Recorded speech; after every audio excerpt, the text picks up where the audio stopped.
నమస్కారం. కృష్ణం వందే కార్యక్రమానికి స్వాగతం, సుస్వాగతం.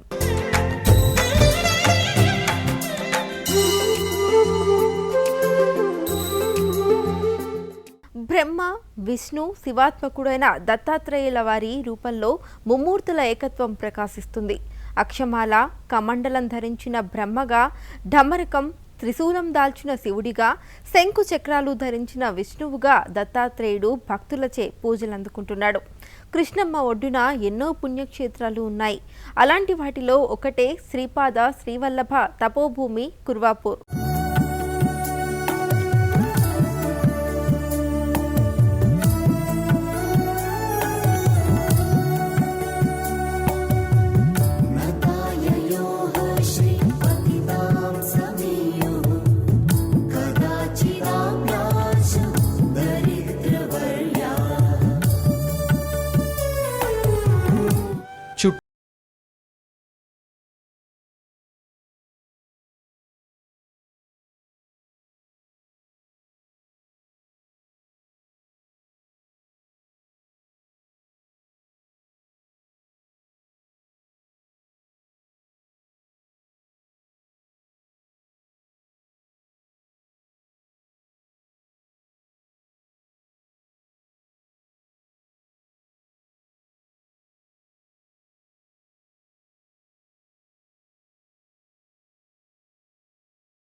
కుందేళ్ల వంటి సౌమ్య మృగములతో అలరారుతున్న అడవి ప్రాంతం.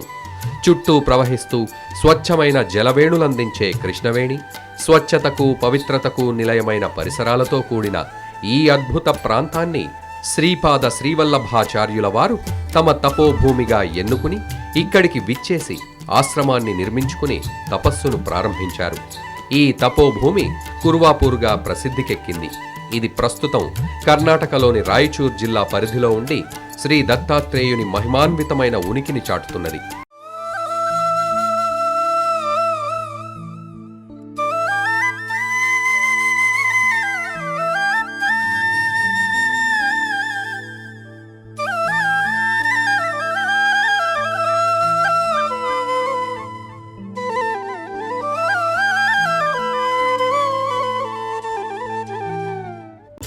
గురుచరిత్ర అనే గ్రంథాన్ని అనుసరించి శ్రీపాద వల్లభాచార్యుల వారు కుర్వాపూర్ పరిసర ప్రాంతీయుల ప్రజలను విద్యాబుద్ధులు నేర్పించి ప్రాచీన భారతీయ సంస్కృతి యొక్క గొప్పతనం గురించి అనేక బోధలు చేస్తూ చైతన్యవంతుల్ని గావించేవారు.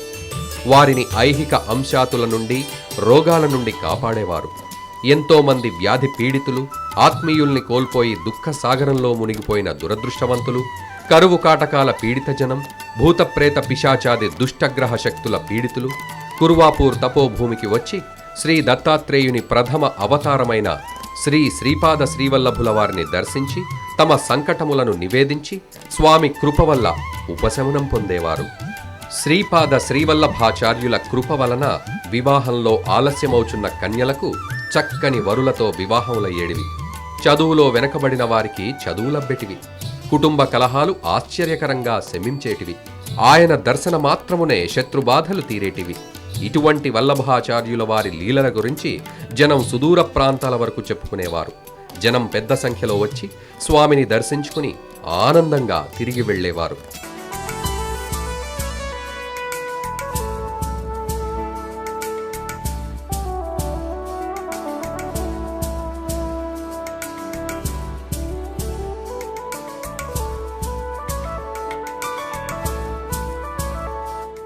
శ్రీపాద శ్రీవల్లభుల వారు పిఠాపురానికి చెందిన పుణ్య దంపతులు శ్రీ అప్పలరాజు శర్మ, సుమతి దంపతులకు క్రీస్తు శకం 14వ శతాబ్దంలో జన్మించారు.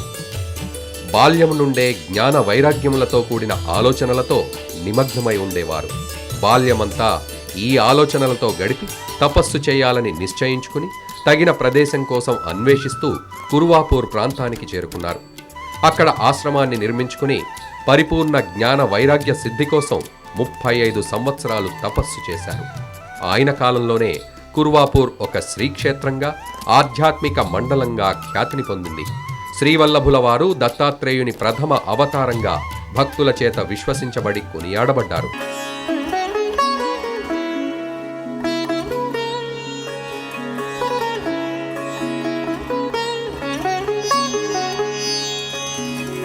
అనేక మంది శిష్యుల పరివేష్టితులై వారు ప్రజలతో మమైక్యం చెంది తాము సిద్ధి పొందిన జ్ఞాన వైరాగ్యముల గురించి ఉద్బోధలు గావించి ఇక అవతారం చాలించాలనుకుని ఆశ్వయుజ బహుళ ద్వాదశి హస్త నక్షత్రము మహా నిర్యాణము పొంది సమాధి అయ్యారు.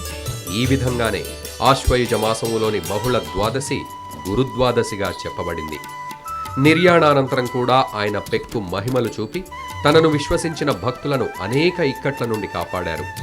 ఆయన అవ్యక్త రూపం నుండి అప్పుడప్పుడు వ్యక్త రూపంలోకి వచ్చి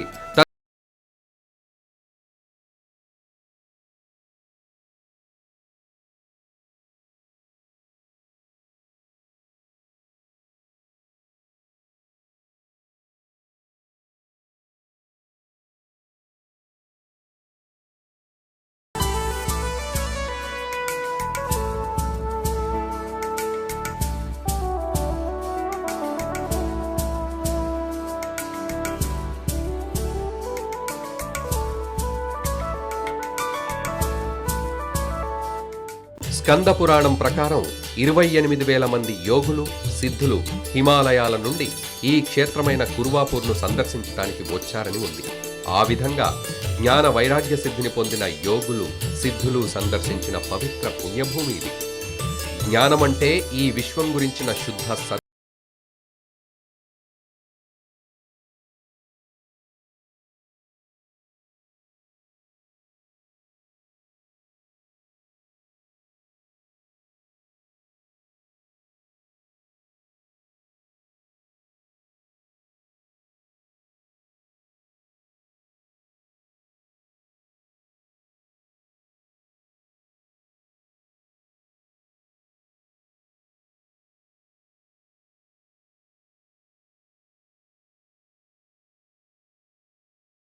కనిపించాలంటే అంతకన్నా గొప్ప విషయం గురించి ఎరుక ఉండాలి.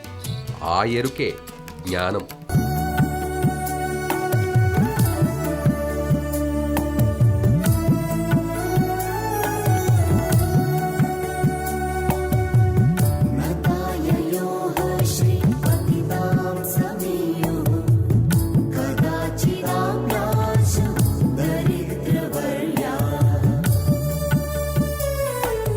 కృష్ణం వందే ప్రత్యేక కార్యక్రమంలో చిన్న విరామం తీసుకుందాం. చూస్తూనే ఉండండి భారత్ టుడే.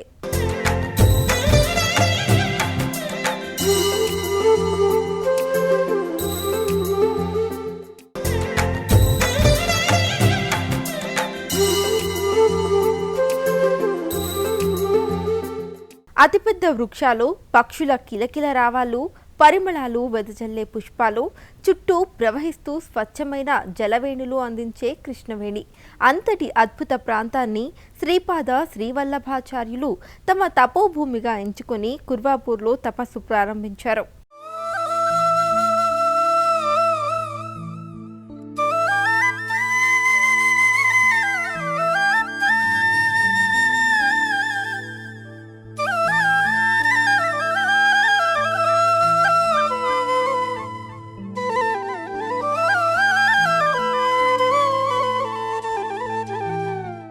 జ్ఞాని అయిన వాడు అశాశ్వత విషయాల్లో సైతం శాశ్వత పరబ్రహ్మను దర్శిస్తాడు.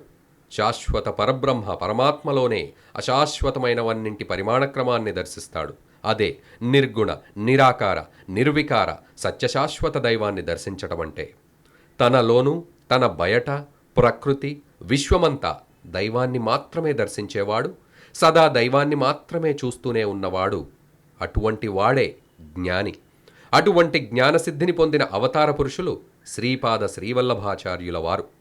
ఈ మహనీయుని మహిమను చాటే అనేక వృత్తాంతాల్లో ఒకటి.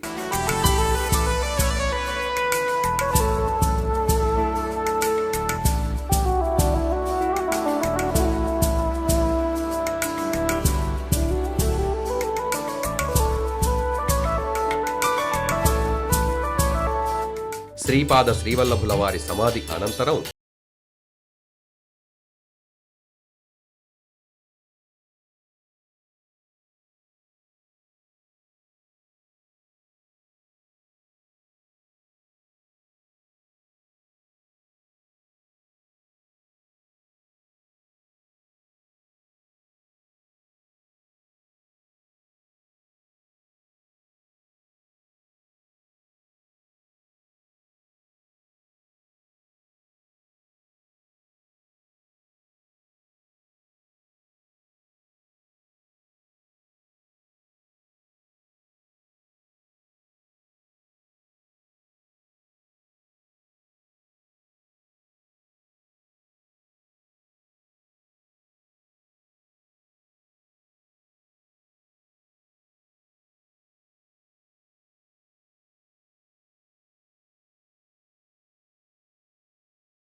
కలియుగంలో శ్రీ దత్తాత్రేయుని ప్రప్రథమ అవతారం శ్రీపాద శ్రీవల్లభ స్వామి. శ్రీపాదుల చరితామృతంలో వారు తనను నరసింహస్వామినని, తనను కొలిచిన శ్రీ నరసింహస్వామిని కొలిచిన ఒక్కటేనని జగద్గురు చెప్పారు.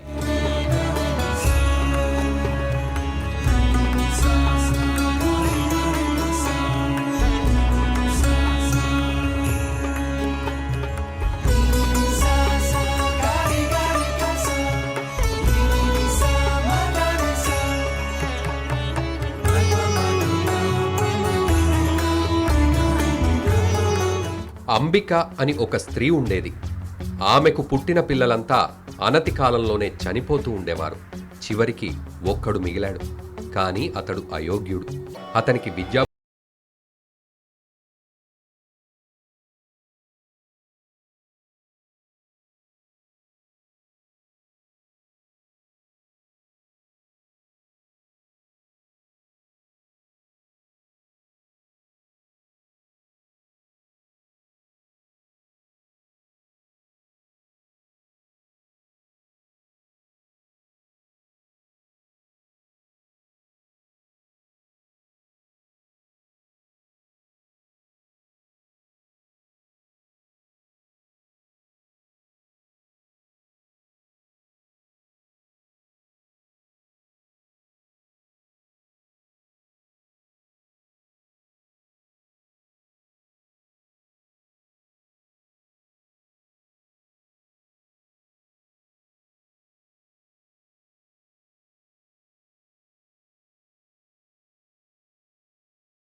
చూస్తుండగానే ఆ బాలుడు గొప్ప పండితుడిగా మారిపోయాడు. ఉచ్చారణ దోషం లేకుండా మంత్రాలను ఉచ్చరించసాగాడు. అతని ముఖ వర్చస్సు జ్ఞాన దీప్తితో వెలిగిపోయింది. ఇక ఆ స్త్రీమూర్తి ఆనందానికి అవధులు లేవు. ఈ అద్భుతాన్ని నెమరవేసుకుంటూ ఆమె తన కుమారునితో పాటు కృష్ణానది నుండి బయటికొచ్చింది. ఆ తరువాత వారిద్దరూ సముచితమైన జీవితాన్ని గడిపారు. ఆ తరువాత జన్మలో ఆ స్త్రీమూర్తియే మహారాష్ట్రలోని లార్డ్ కరంజా పట్టణంలో అంబా భవానిగా ఒక సత్పురుషుడికి సహధర్మచారిణిగా ఉంది. ఆ దంపతులకు పుట్టినవాడే శ్రీ నృసింహ సరస్వతి, దత్తాత్రేయుని తరువాతి అవతారం. ఆహా, ఎంత అద్భుతం! ఈ నృసింహ సరస్వతియే ఔదుంబర క్షేత్రంలో చాతుర్మాస దీక్ష చేసి అటు పిమ్మట నర్సోబావాడిలో పుష్కర కాలం గడిపారు. తనను ఆశ్రయించి వచ్చిన ఆర్తులు, అభాగ్యులను ఆదుకుంటూ వారిలోని అజ్ఞానాంధ తిమిరాలను వెళ్లగొట్టి వారి హృదయాంతరాలలో జ్ఞానదీపాలు వెలిగించారు. ఆహా, ఎంత అద్భుతం అసలు! ఈ క్షేత్రంలో ఏకాంతమని ఒక రమణీయ క్షేత్రము, సాధన యోగ్య స్థానమని స్వామిగారు ఈ క్షేత్రం 14 సంవత్సరం నుండి సాధనము, ధ్యానం, అనుష్ఠానం చేసిన ఒక తపోభూమి ఈ క్షేత్ర పూర్వాపురం. ఈ క్షేత్ర పూర్వాపురంలో స్వామిగారు ధ్యానం, అనుష్ఠానం చేసిన ఒక నిర్గుణాకార పీఠ స్వరూపం. ప్రతిరోజు ఆ నిర్గుణాకార పీఠ స్వరూపకి పూజలు, అభిషేకాలు చేసి తర్వాత ఆ పీఠ మీద వస్త్రాలు చేసి మహాపూజని అలంకారిక దర్శనం. ఒకరోజు త్రిమూర్తి స్వరూపం అలంకారం, ఒకరోజు దత్తాత్రేయ స్వామి గారి అలంకారం, ఒకరోజు విష్ణు స్వరూపము, ఒకరోజు శ్రీపాద శ్రీవల్లభ స్వరూపం. శ్రీపాద శ్రీవల్లభ స్వామి గారు ఈ క్షేత్రం 14 సంవత్సరం నుండి సాధన అనుష్ఠానం చేసుకుని తర్వాత ఈ కృష్ణా ప్రాంతంలో అంతర్ధానమైంది. మూలత దత్తాత్రేయ సంప్రదాయంలో యాదే క్షేత్రకి సమాధి లేదు స్వామి గారు. అంటే పాదల స్వరూపము, ఇక్కడ పీఠ స్వరూపము. ఆ నిద్రాజ రూపంలో, ఆ స్వప్న రూపంలో ఒక్కొక్క నిర్దేశం అనుగ్రహం దొరుకుతుంది అని ఒక ప్రతీక. ఒక శబ్ద రూపంలో, ప్రకాశం రూపంలో, సువాసన రూపంలో స్వామిగారు అనుగ్రహం ఇస్తారు. ఈ క్షేత్రానికి చుట్టూ ద్వీపం, చుట్టూ కృష్ణా నదిలో చుట్టూ నిధి ద్వీపామాకృతి ఉన్న క్షేత్రం. ఈ క్షేత్రంకి వాహనం సౌకర్యం కానీ బస్సుల సౌకర్యం కానీ యాదు లేవు. ప్రస్తుతంగా మా కర్ణాటక సర్కారు ఈ క్షేత్రం రానికి బ్రిడ్జ్ సేతు అనే కార్యక్రమం జరగబెట్టారు. ఒక 2-3 సంవత్సరం తర్వాత ఈ క్షేత్రంకి వాహన సరఫరా జరగబడదు. ఈ క్షేత్రంకి రావాలంటే ప్రతిరోజు నీళ్ళలో రావాలి, వర్షాకాలంలో తెప్పలో వస్తూ ఉన్నారు. ప్రత్యేక స్వామి గారు దేశ రూపంలో ఈ సూక్ష్మలో ఉన్న నిమిత్తం దత్తాత్రేయ సంప్రదాయంలో ఎక్కడ క్షేత్రంలో వెళ్తే కానీ మీకు సమాధి ఆ క్షేత్రంలో సమాధి చేయాలి. పాదల స్వరూపము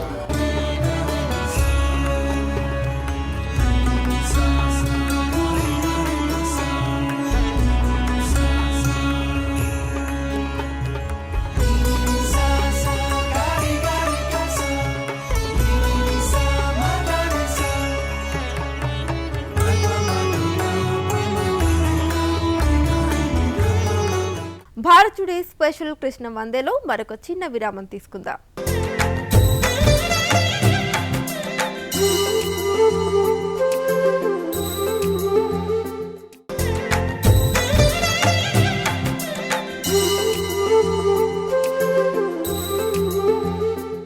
సమస్త జగత్తులను అంధకారం నుంచి కాంతిపదం వైపు నడిపించడానికి అవతరించిన జగద్గురువు దత్త.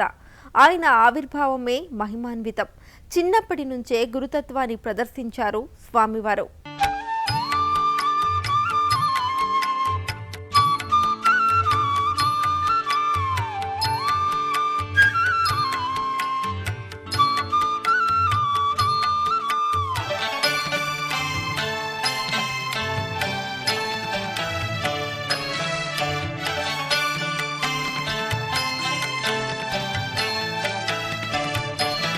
కృష్ణా సుజల వాహిని పరిష్వంగంలో సేదతీరుతూ పవిత్రమైన శ్రీ వల్లభుల పాదస్పర్శతో పునీతమై ఎందరో యోగులు సిద్ధపురుషుల ఆగమనంతో సార్థకమై నిరంతర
దర్శించుకున్నాడు.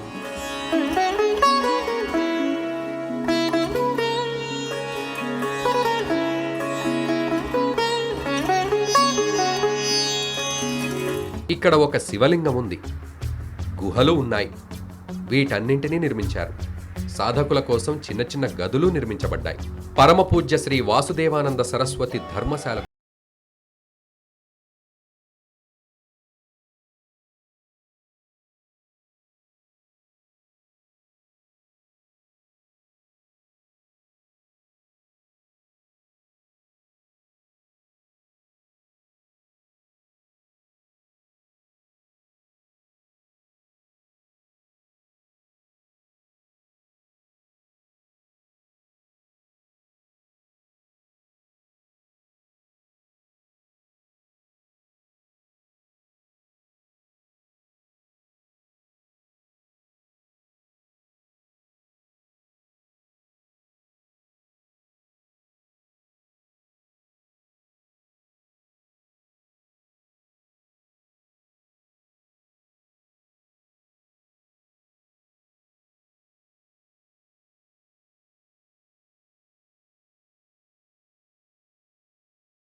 చించాలనిపిస్తుంది.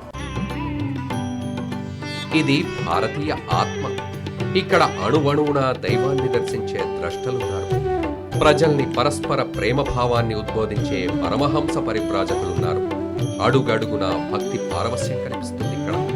నదులను దేవతామూర్తులుగా భావించి ఉపాసించే మహోన్నత సంస్కారం, విశాల దృక్పథంతో కూడిన ఆలోచన విధానం ఉన్నది ఇక్కడే. ఇది భారతీయాత్మ.